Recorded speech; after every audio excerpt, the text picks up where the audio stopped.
you're standing here. The skies over Burbank, over St. Louis, over Seattle, over every busy airport in this country. The risk that took our families is still there for yours.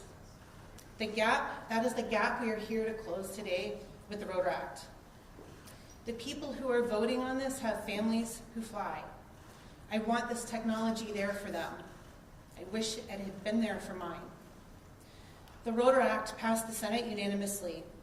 Every major aviation labor union, every major airline, the pilots, the flight attendants, the air traffic controllers, all are saying the same thing. Pass this bill. The NTSB says it would have prevented this crash. To the leaders in the House, pass ROTOR. Pass it today. Come back and do the rest of the work to address the other risks and NTSB recommendations. We, the families, will be here for that too. But do not let the promise of something more or something perfect be the reason you do nothing now. We ask you to vote yes on ROTOR, and let's get back to work together for every family that should never go through what ours did. Thank you. Thank you, Rachel, very much. But now we'll hear from my good friend, the distinguished member of Congress from Rhode Island, Mr. Gabe Owen.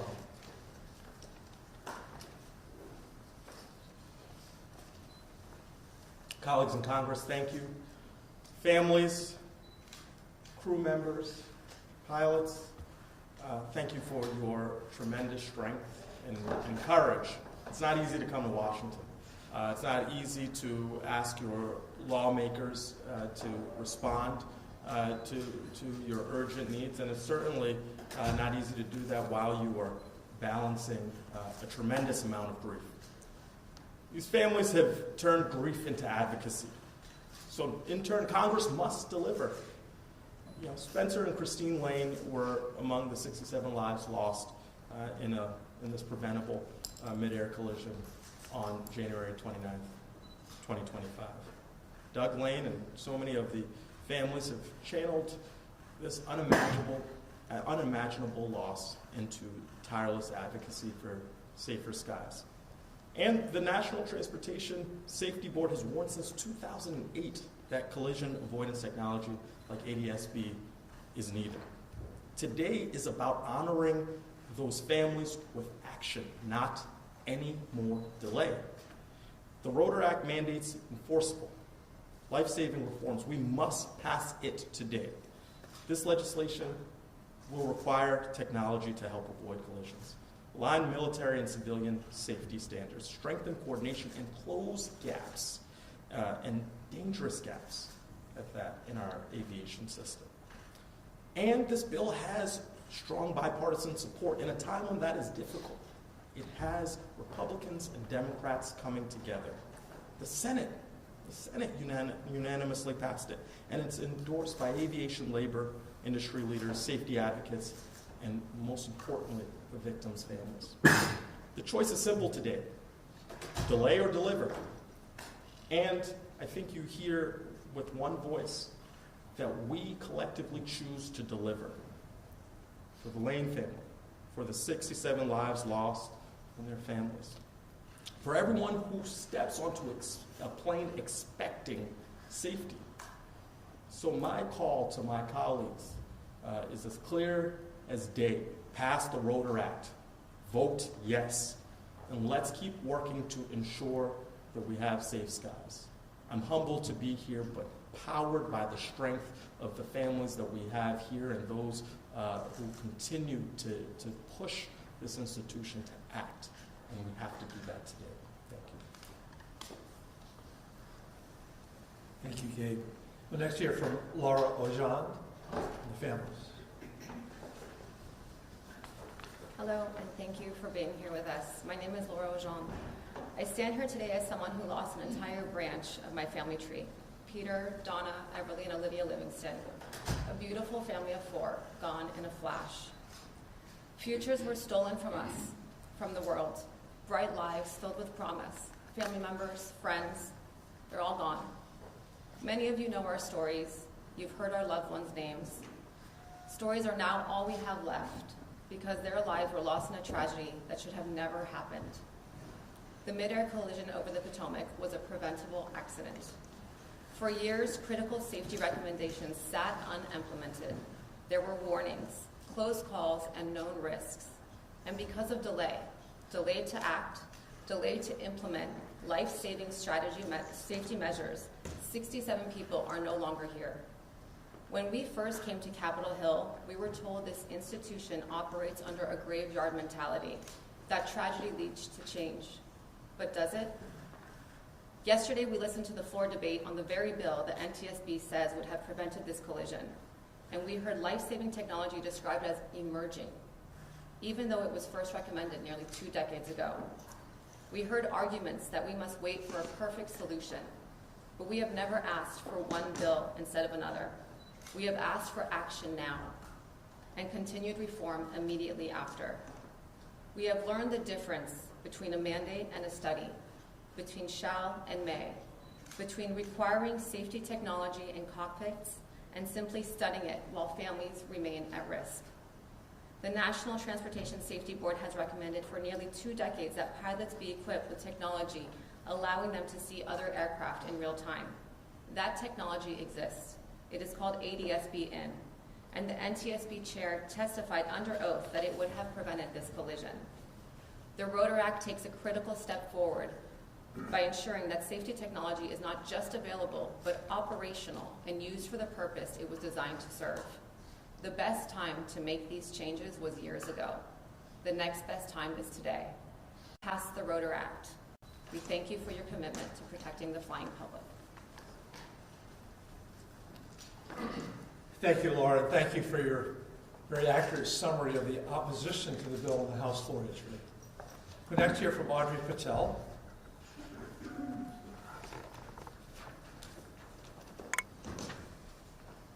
My name is Audrey Patel, and I am here today because my husband, Vic Patel, is not. He should have been here for his 34th and 35th birthdays.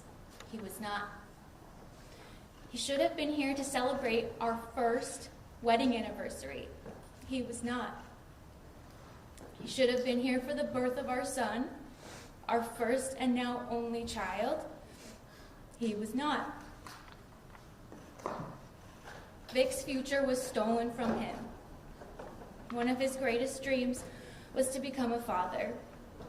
And now our son will have to learn the word daddy from looking at a photo. I'm here because my husband was among those lost in the mid-air collision at DCA last year. To be honest, lost feels too gentle of a word for the brutal and public way Vic and 66 other souls were torn from this world. In the weeks and months following the accident, it became more and more clear that this kind of brutal loss could happen again. In the 13 months since the accident, there have been near misses at airports all around the country. And the main cause for this collision, a complete inability for the 2 aircraft to see each other. With the information available to them, the crews didn't have a fighting chance to avoid what was virtually invisible. This is why I urge our representatives to vote yes on the ROTOR Act today. We know why this happened and how to prevent it. The ROTOR Act is ready now with the highest impact safety measures for preventing mid-air collisions. The best way to honor the victims and their families is to finally move forward with ADS-B-In through the ROTOR Act. Then, the remaining NTSB recommendations with the Alert Act when it's ready. ROTOR is not the only step. It is the first step, and it's time to take that step today. Thank you. Thank you, Audrey, very much. The next hear from Sherry Lilly. Thank you. On January 29, 2025, First Officer Sam Lilly reported for work to do something he loved, to fly safely and to transport precious souls from one place to another for work or recreation, to reunite them with family members. That did not happen on January 29, 2025. 67 lives were lost that night, and Audrey's correct. Loss is too gentle of a word. But we are here primarily, my husband and I, because of Sam. However, we're also here for these crew members. We're here for the crew members of PAT 25, 3 individuals who were faithfully serving our nation. And we're also here for all of the passengers on Flight 5342, bright futures that were lost in that night. This is also about every single family that trusts our national airspace each time they board an aircraft. We cannot change what happened that night, but we can take action today. We can decide what happens next. That is up to the elected members in the House.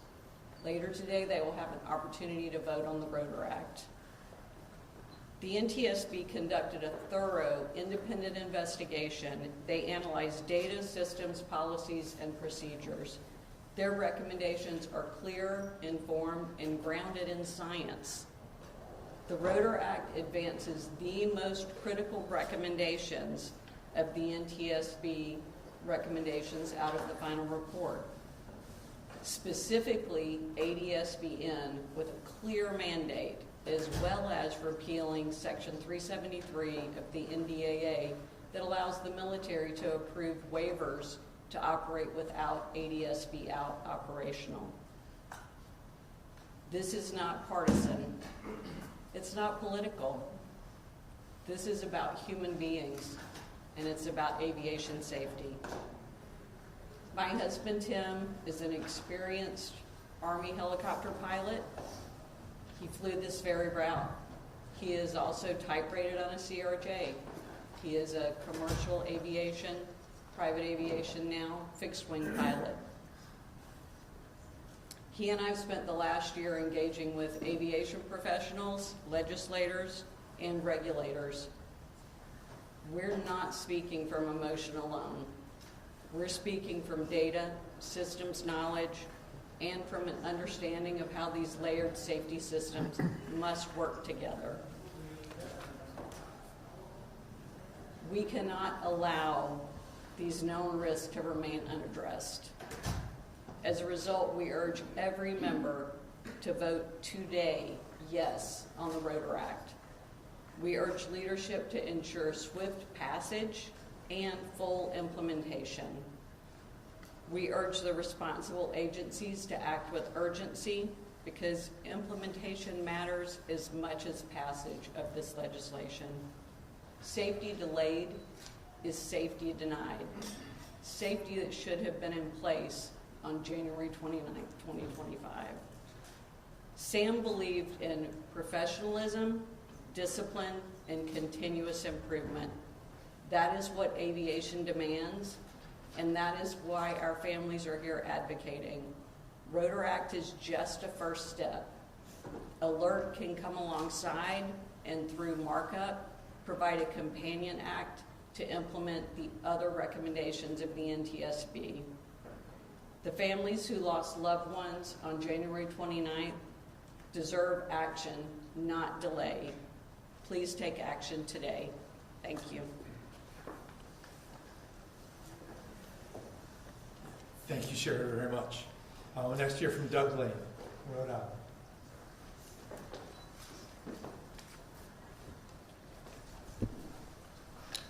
My name is Doug Lane.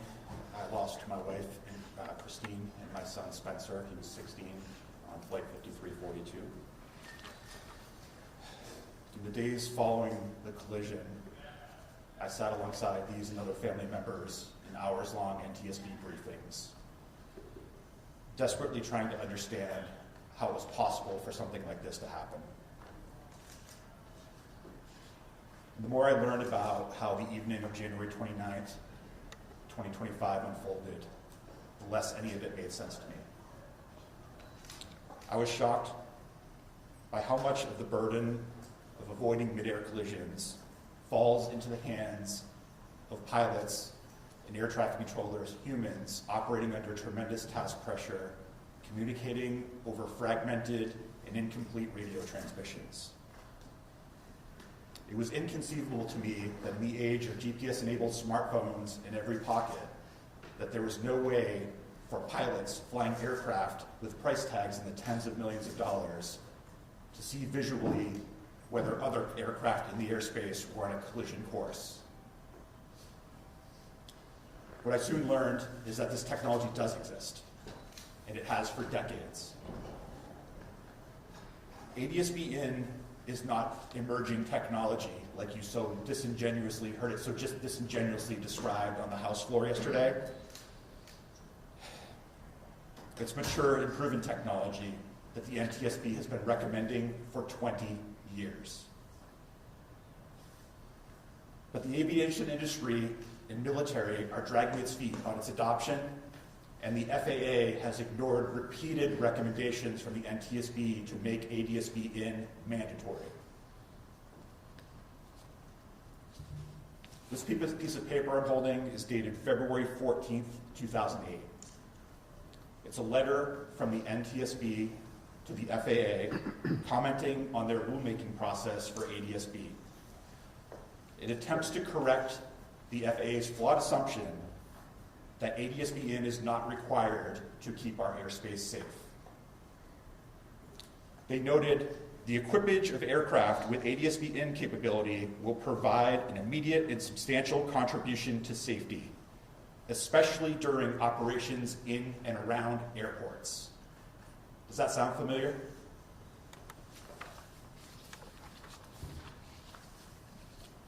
"154 days after this letter was written, my son Spencer was born. He lived life at full speed, always chasing adventure, human connection, and ever more ambitious challenges, all of which he found living out his dream as a competitive figure skater.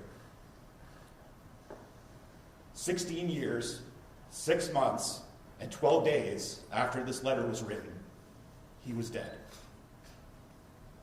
363 days after that, I learned from the NTSB that ADS-B-In, recommended in a letter before he was born, would have saved his life, my wife's life, and 65 other beautiful people.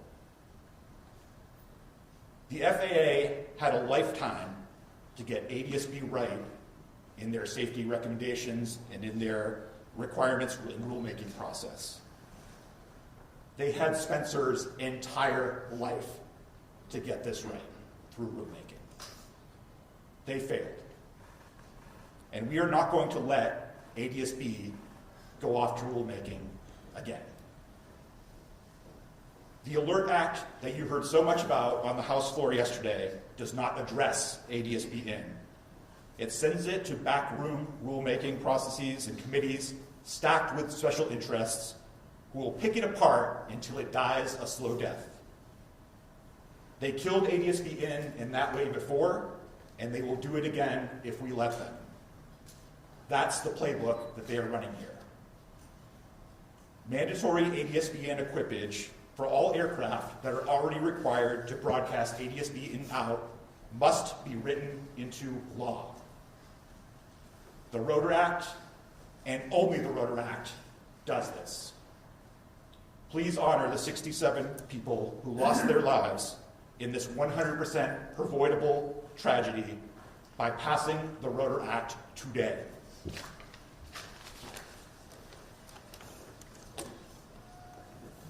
Thank you, Doug, very much. And now hear from great Congressman James Wappenshaw from Fairfax. Thank you. I want to thank Congressman Byer for his incredible leadership on this issue, and I especially want to thank all of the family members who, in the midst of their grief, have been tireless advocates to make every single American safer. The unimaginable losses they've endured didn't come from a natural disaster. It's entirely preventable. It's caused by failure over many years, the FAA, Defense Department, industry, to take action in the face of alarm bell after alarm bell after alarm bell. We knew the airspace was dangerous. rank and file controllers who raised concerns were ignored after begging for policies that could mitigate the risks. Industry was allowed to stack more and more flights into a dangerous airspace, guaranteeing that it would ultimately become deadly, as it has in the past. It was a collective failure that brought about a tragedy and terrible loss that can never be undone. But we can honor the memory and the legacy of those who are lost and the surviving family members who are here with us today by taking action. Every single member of Congress, every single member of the House of Representatives today owes it to these families to pass the ROTOR Act and mandate the safety upgrades that we know would have prevented this tragedy and will prevent the next tragedy. We don't need another working group. We don't need more studies. We don't need more rulemaking. We have a clear path of action, and the ROTOR Act is the critical first step in that clear path of action. Every American should be thankful and grateful that because of the families of Flight 5342, we can all be safer if the House does its part in taking the first step today. Thank you. Thank you, James, very much. We'll next hear from Debbie Epstein. Thank you. On January 29th, 2025, our loved one, Flight Attendant Ian Epstein, along with fellow crew members Denisha, Jonathan, and Sam, and 64 passengers that he was tasked to take care of on Flight 5342, never made it home that day. Ian was the love, fun, and laughter of our family. I could stand here and tell you of all the one-time things that we've had to go forward and now miss with having him as part of our family. But more important today is to address things that we can take care of today. As a country, we tend to be reactionary.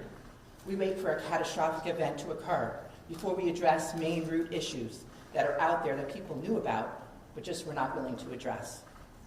Today, we have the opportunity to pass the ROTOR Act, which addresses some of the main core issues that caused that catastrophic event of Flight 5342. I would like to see the House of Representatives today be proactive for one time and pass that ROTOR Act today.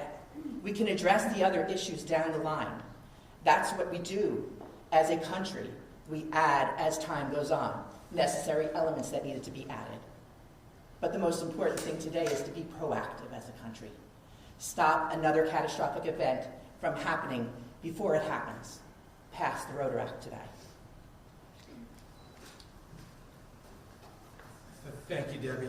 Yesterday, Congressman Subramaniam, Congressman Walker-Shaw, Congressman Amo, and I, Congressman Nels, all spoke as best we could about why passing the ROTOR Act was so important to do today.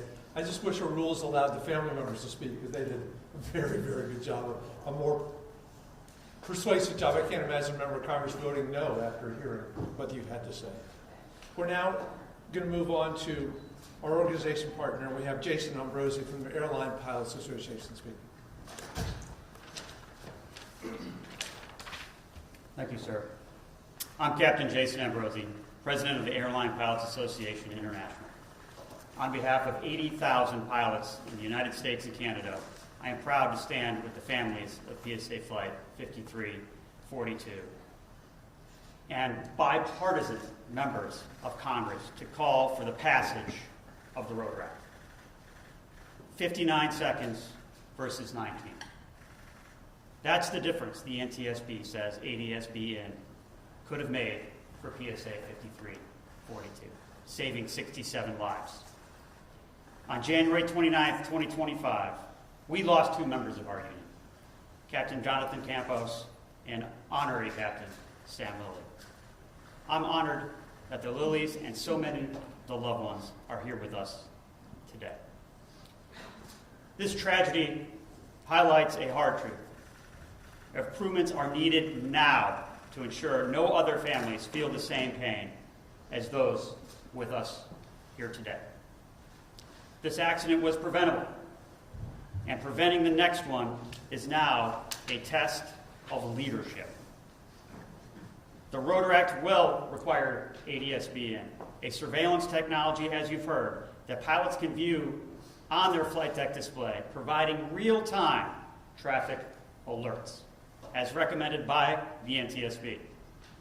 This technology could have alerted the pilots of the imminent collision, giving them time to avoid it. Congress has an obligation to honor their memory of who we lost a year ago and take action now. We call on the House to pass the ROTOR Act without delay. Then let's work together on the Alert Act to address the remaining NTSB recommendations. This really shouldn't be difficult. All of the above for safety, not one or the other. This tragedy, again, came down to a difference of 59 seconds versus 19. ADS-B in and the ROTOR Act will give every pilot the awareness and then that time we need to prevent tragedy. Captain, thank you very much. We're now willing to take questions, and please remember that the chair of the NTSB, Jen Hamidi, is with us also. Yes, please. Will Guy here. If the bill were to fail this afternoon, what is your path forward? Do you expect a conference alert, or how are you thinking about it? I'm not sure what the path forward would be. At a minimum, we would be looking at the Alert Act and trying to add NTSB in and out to the Alert Act. But we also, as many people, veterans know here, they don't always pass the first time. We're very hopeful that this will pass.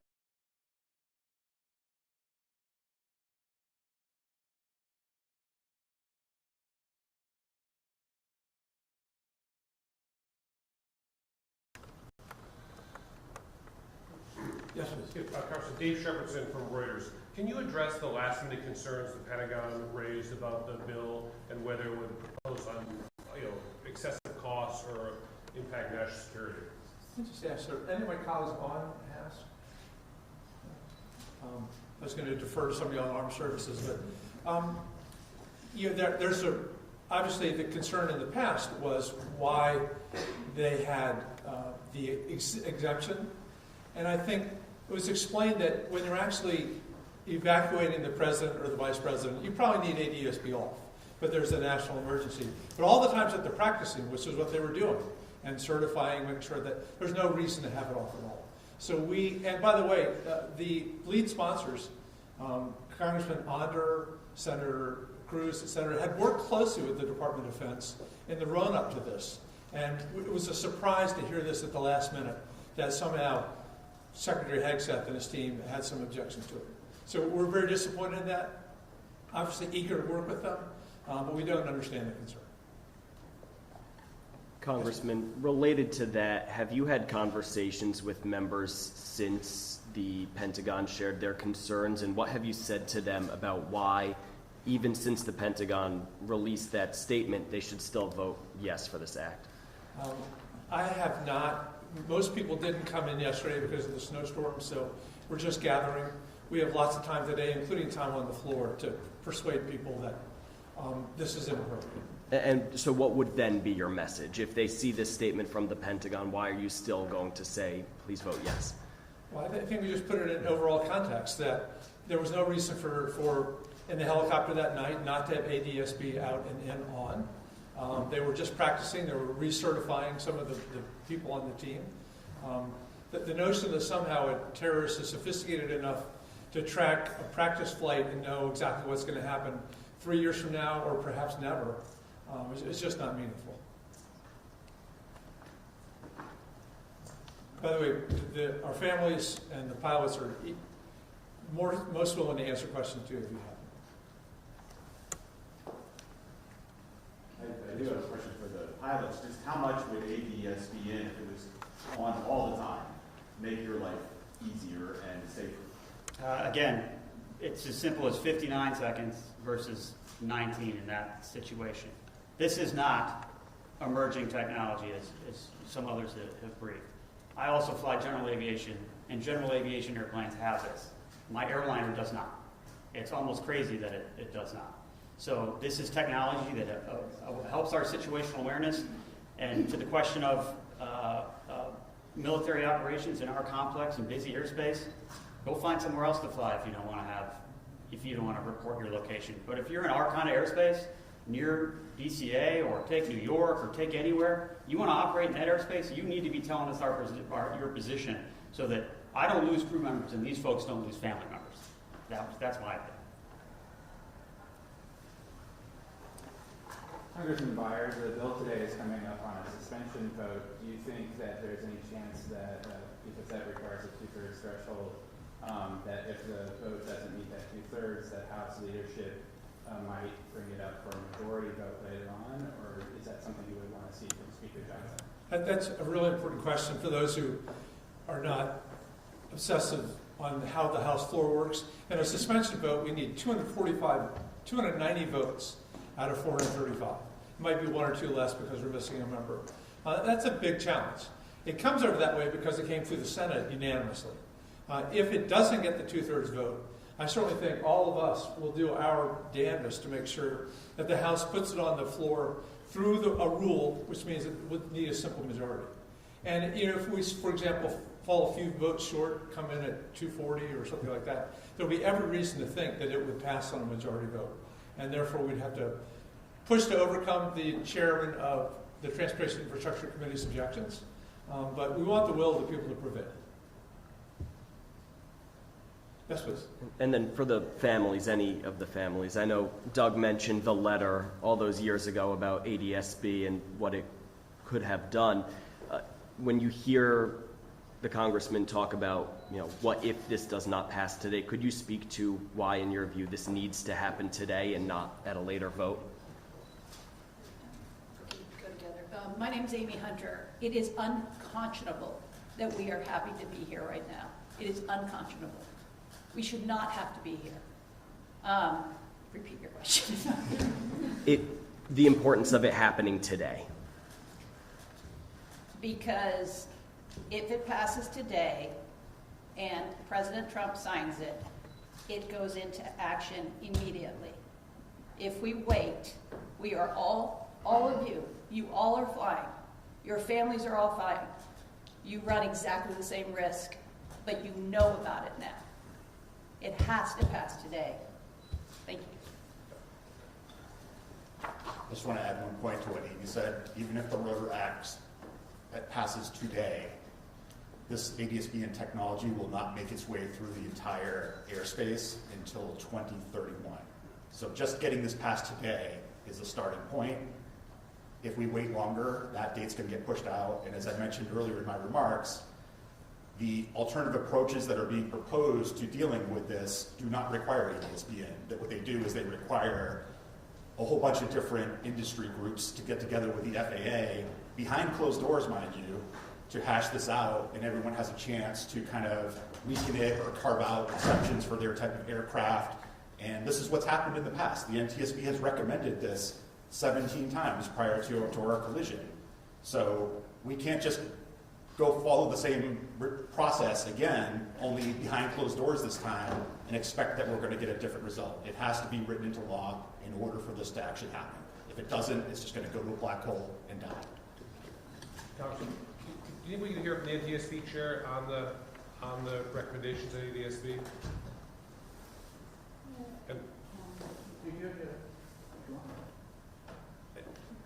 And yeah, can I do a gaggle afterwards? That'd be better. The chair is not allowed to lobby on specific bills. I can't lobby, but I can talk about our position on different things. I just have to do it afterwards.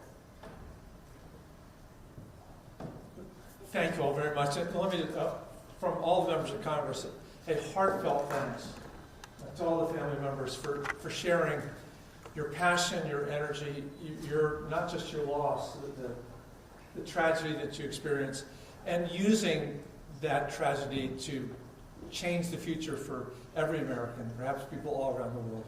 If this passes today, it's totally your credit. And if it doesn't pass today, we will keep working with you until it does become. And thank all of you for staying with us. Thank you.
Well-executed plan today is better than the perfect plan next week. I think if it doesn't pass today, that was sounds good.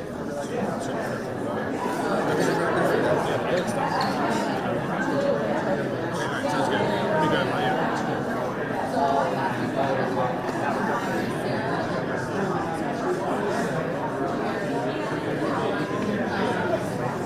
So because we did the whole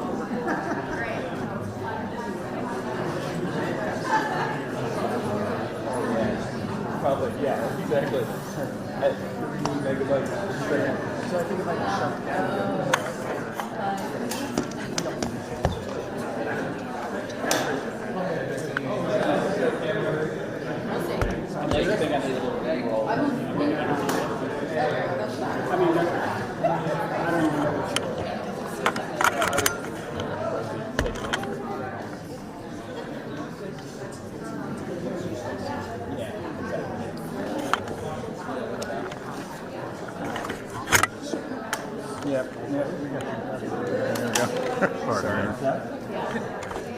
Can I ask you to respond to the Pentagon's last-minute concerns about the bill, and whether you think, again, Mr. Repeat, you said in the hearing in January, that had the ADSB requirements been in effect at this crowd,